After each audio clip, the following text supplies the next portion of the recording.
Good evening. My name is Venis Damalo, and I've got the itch to bitch.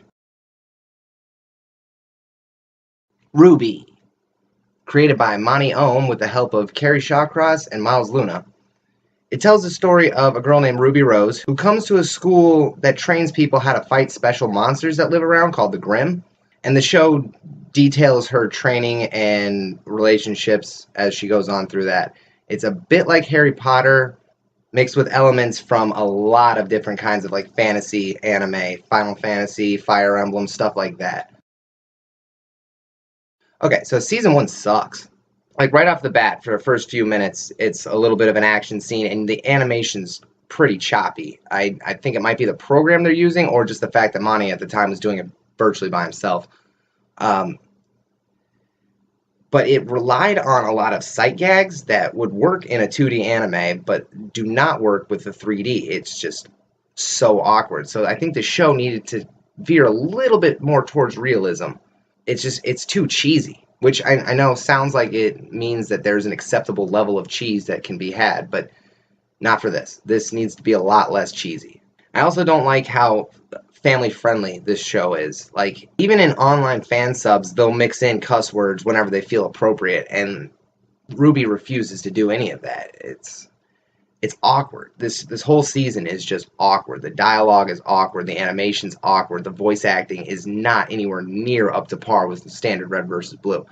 It's insane to me that I even liked this show off the bat. Like, I should never have continued watching it, but at the time I wasn't being honest with myself or a webcam. And they were definitely trying to appeal to me. Like, high school girl anime is right up my alley, but it overlooks the important part, which is the slice of life element to it. It doesn't show these people living their lives. They're just showing all the problems that they have and forcing them to relate to each other, which if you need to spend 2 hours making people relate to each other, have less characters. That would be sweet. There are a lot of characters in this show, and really only 8 of them matter. But luckily, the action is incredible. But in the first season, there isn't a whole lot of it. There's a little fight scene in the beginning. There's the scene where they find their partners, and then the action scene at the end in the docks. And since all they do is fight rando monsters out there, it's like all the tension that they were building up during the regular scenes was just irrelevant and mean. So, as the characters go, RWBY is fine. She's a totally acceptable main character. I don't really care about her personal problems in season 1, but they go away. Weiss is horribly expository for literally no reason. There's got to be more subtle ways of explaining what Dust is, who these people are. Every line was just either mean, bitchy, or just exposition. And like, she was just needlessly hostile the whole time, which as a character trait works. But since that goes away so fast, it's just annoying. Yang gets all the really, really awkward like one-liners in the fights because for some reason Barbara Dunkelman can actually pull them off. And I know she was at the back when I used to pay attention to the Rooster Teeth podcast and the Rooster Teeth facility altogether. She was like a social media manager. So it's surprising to me that she's actually the best voice actress in the group. Blake doesn't do anything throughout the first 2/3 of this. She finally picks up at the end, but it was like they forgot that she was a character that they needed to deal with, that she's the third one on the name. Now, Pyrrha is a badass character. I really like her, but she's got a lot of really awkward dialogue. And the weird thing is that she's played by the girl who plays Carolina, so I know that Jen Brown can do better. I don't understand why Pyrrha comes off the way she does in season 1. This is important. I also don't understand her attraction to Jean. It's kind of my Gamora's attraction to Star-Lord type thing. I don't see where it is. And Jean sucks. He's got a long multi-season arc that pays off eventually, but it's predictable. And also I find Miles incredibly annoying. Like when he first showed up on the podcast, that was what largely pushed me off of it. I like Ren a lot. He is quiet and zen and pretty much how Monty wanted him. And I consider him to be the most perfect of characters on the show because he keeps his mouth shut. However, Nora is my favorite because she loves 2 things: everything and Ren. And just her dopey expressions combined with the awesome shit she pulls off with that hammer grenade launcher makes her my favorite character all time. But mostly I hate how the show focuses on the wrong characters. It was going way more into Jean and Pyrrha and Ruby and Weiss's problems than they were building relationships between Yang and Blake or Nora and Ren, which are, you know, a lot more peaceful, a lot more calming. Like, this show could have been actually funny if it would have stuck to the right characters. I do like how there's an even number of characters that are easily paired off for ships. That's really convenient for me. As well as the action is fantastic and the amazing score that permeates throughout all 4 seasons by Jeff Williams and Casey Lee Williams singing it. Overall, I find this season to be a forgettable fantasy that I just, for some reason, kept throwing out money for. And then season 2 happened. Season 2. So right off the bat, the animation is much better. Ruby actually has some tone to her skin. She's not just a glaring white light bulb. The opening fight scene with the food was pretty inventive and actually entertaining. It was a little bit too convenient how all of them managed to find a type of food that matches their fighting style, but whatever. It was actually some much needed levity to the scene, so I'm okay with that. They seem to have worked out which physical tropes work and which ones don't. That's nice. They introduced a few new characters and also a few characters that were introduced in the previous season were more fleshed out a little bit. I mean, if you can really call Cinder being fleshed out in this. But first of all, Sun sucks. I hate Sun. He's just an annoying, flirty guy. Hey, like Neptune. Neptune and Sun suck because all they do is annoy the girls and try to get in the way of the plot because they want to help. Ooh, thanks. All right, dude from Catwoman. Way to help. I don't know if that's clear. Like, the dude in Catwoman really had no business helping, but he did help, and that's always bothered me. I've seen that movie like 5 years ago, and it still bothers me. It was like, you can't just let him be the damsel. Whatever. Mercury Black is a really clever little villain. He's more of a henchman to Cinder Fall, who's the boss of Roman Torchwick, the villain from season 1, who's still around and being very annoying. Roman isn't scary or menacing or any of the other adjectives you'd like to ascribe to a villain. He's annoying.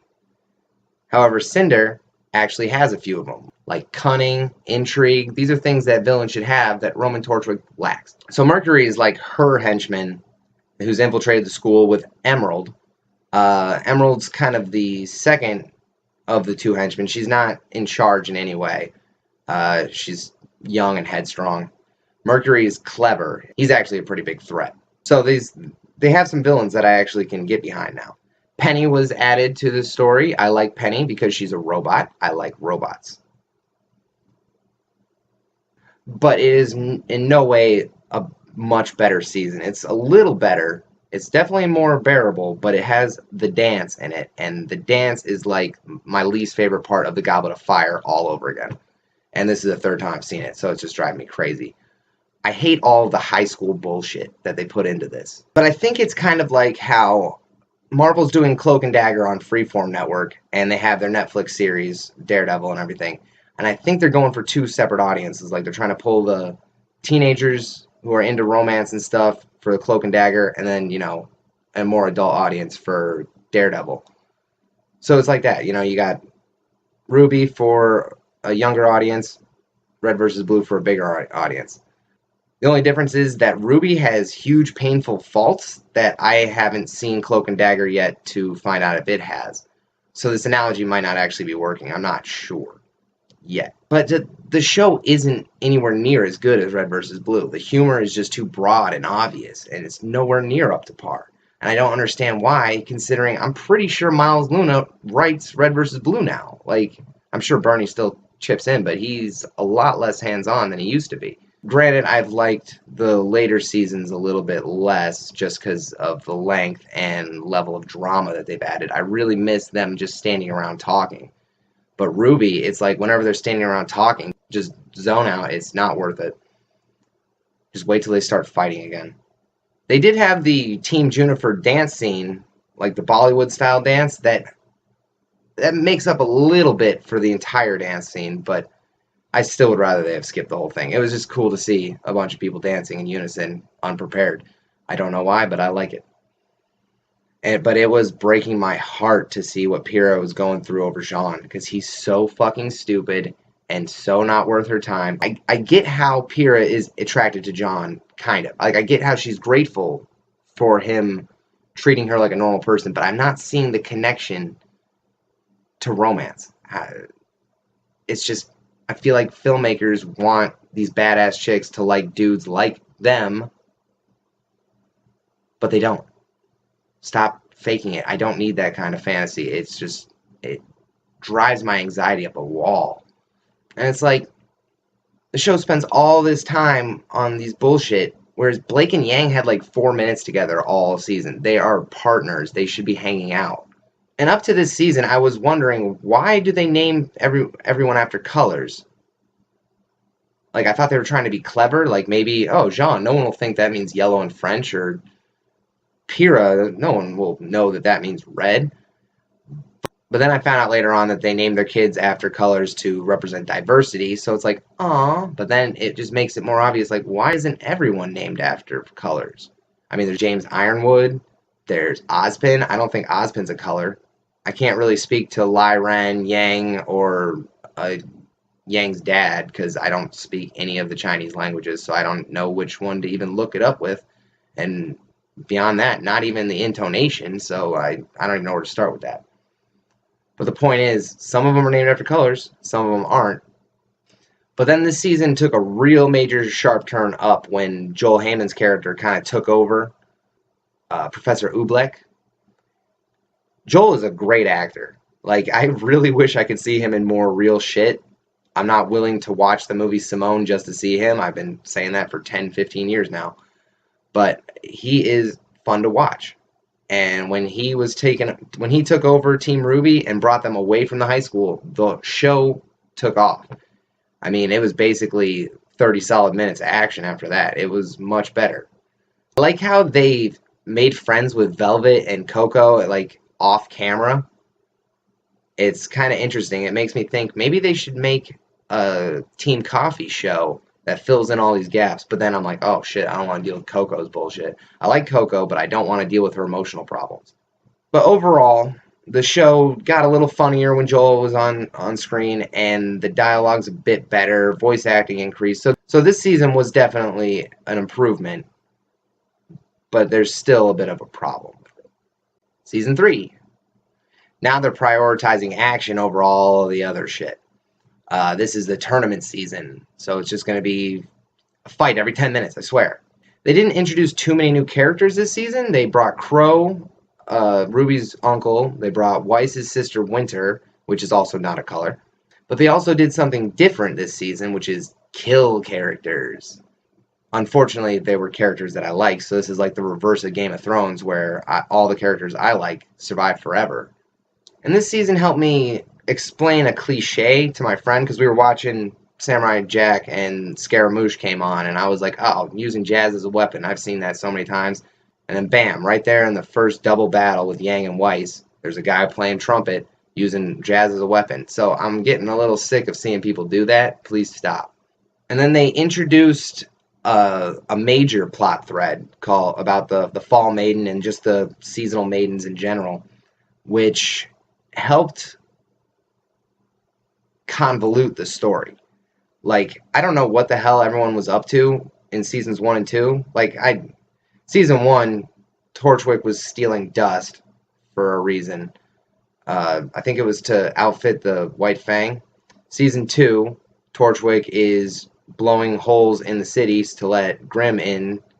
And now season 3, I don't even know. Like, there's a Fall Maiden, Cinder's trying to get a hold of it, and then they bring Grimm, White Fang, robots turn on people. I don't really know what's going on at that point. I'm no stranger to the complicated Rooster Teeth plots, but this one is fucking convoluted. But it's super weird how in Team RWBY, Ruby and Yang are the daughters of like the best hunters, and also nieces of one of the best hunters, and they have such high level connections. You know, Blake knows all of the White Fang, the most powerful White Fang, and then later on she turns out to be fucking royalty. And Weiss is like a corporate heiress. It's insane how important these people are to just randomly fall together. And it's like Nora and Ren are just peasants. Pyrrha was cool. Jean is nobody. So it's like Team Juniper, a normal mix of people. Team RWBY, a very convenient plot device. Last season they teased Velvet's special power, her semblance or her weapon or whatever it was. And then this season they showed it off, and it was just like she can do everyone else's power and still take forever to kill something. So that was really disappointing. The most impactful part of this season was Pyrrha's death, because I had just accepted her feelings for Jean. Like, I finally was willing to accept that maybe she gets him, because she was able to see a side of him that I usually don't, because whenever he's on screen, he's just being an annoying turd. But she worked with him personally off screen, and maybe she sees something that I have not been shown. I'm fine with that. Overall, this season, though, is a major improvement because they got rid of the high school. I mean, it's all uphill from here, right? Season 4. Right off the bat, the graphics are amazing. Like, they had these pools of oil or something that just looked so cool. I mean, then later on, they were on an ocean, and then it looked terrible again. It looked Wind Waker-y. But the point is I think they finally got some good editing software this season. Now, the previous 3 seasons I've seen multiple times over the past couple years, but this one I just watched for the first time yesterday. So I'm not 100% confident in this part of the review. I'm afraid that if I watch this next year, I'm going to like it less, and then watch it a year after that, and I'm going to hate it, just like I did, season 1 and 2. I am not sure how this is going to go. This season introduced a whole new band of villains, starting with Salem, some kind of white demon lady. I don't understand what she's about. Hopefully, future seasons will explain, or, I don't know, kill her off. I don't care. She's not that impressive to me, but she is villainous, which is important. They introduced Dr. Watts, who left in the first 5 minutes and came back at the very end. So, I don't know who that guy was. They introduced a big guy named Hazel, who was in about 3 total minutes. And then they brought in a guy named Tyrion. You don't get to name your character Tyrion. It's already taken. It's like naming your character Frodo. You can't do that. You're not allowed. But Tyrion is like a scorpion guy, so I'm guessing that's where the ION comes from the word scorpion. I think it's a little weird, because most of the faunus are mammals. This guy is an arachnid. So, mar. But along with the increase in animation, they redesigned the characters, which I really appreciated, because I found Blake's outfit to be awkward as fuck with the little white shorts. They fixed that. Nora looks hot as hell with longer hair. It was definitely a much needed overhaul. But I find that as the seasons go on, the theme songs have been getting progressively less catchy. Like, the first season had the This Will Be the Day song, which I still have on my iPod and love. Season 2, I don't remember. I think it had Red Like Roses at some point, but it wasn't the theme song. And then 3 and 4 are just gone. I have no memory of them. It's like listening to Alice in Chains. Every song kind of sounds the same. So if you like one, you get bored of it by the time the next song is started. I don't know. It's weird. But that's just the theme song. The actual score of the show is good. I'm very pleased with that.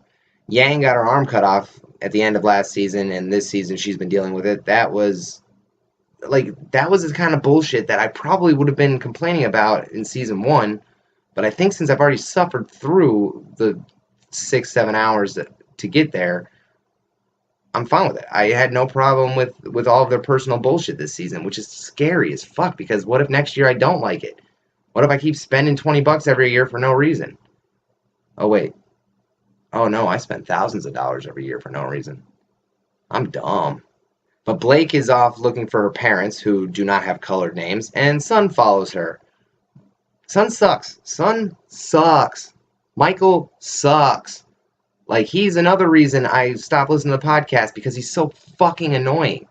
But he got famous off of YouTube for rage quitting, and now he has an awesome job.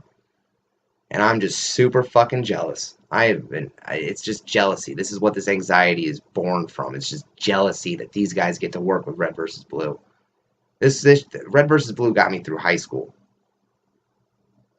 I don't know. I need to either put these childish things away, or I need to get over my fucking jealousy. One of the two. And I don't know how. I'm hoping that this video will be cathartic, but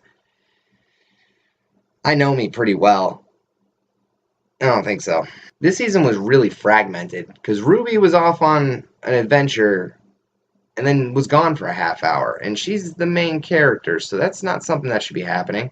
Despite having, 5 or 6 plot threads, including Ozpin being reincarnated, it was easier to understand than previous seasons. But we need to talk about length here. What I think that you guys need to do, Red versus Blue people, Rooster Teeth, I'm sorry, I know that's your name, but you're the Reds and you're the Blues to me. I can't separate that. But what you need to do is take the first hour and a half of every season and condense it. Just drop it down to about a half hour, have the second hour and a half or however long on top of that, and then you got yourself a decent movie. It doesn't have to be a super long TV show. You're not controlled by anybody. This isn't network TV. ABC hasn't bought 22 episodes, so you don't need filler. Do you not get it? You have freedom. And you're wasting it. Wasting me. Wasting my time. Stop it. But this is a lot better of a season as far as I can tell so far. I think I like it because it's a lot like Cloud Atlas, but instead of being in different time periods, it's just different color schemes. So I'm in the minority of people who like Cloud Atlas, I think. I don't know. I wonder what its Rotten Tomatoes is. Probably less than 50. That's my guess. Luckily, Neptune didn't show up in this season at all, and after a while, Sun stopped flirting so much, so he got a little bit more bearable, but not in any way likable. But since I've only seen it the one time, I am having an enormous amount of difficulty coming up with anything to say about it. I do know that next year when I have to do my rewatch for Season 5, I'm just going to start with Season 3. Season 1 and 2 are just, I've seen them enough times, especially Season 1, because when I started watching this, I watched it week by week, and then every week I would start at the beginning, catch up to where we were. So that first hour is just so annoying to me. Season 2 is a little bit less. I mean, I really would not want to watch the dance over and over again. So hopefully next year when I have to put out a Season 5 review, I will have a bit more to add about Season 4. But for now, I'm going to close this off. Thank you for watching.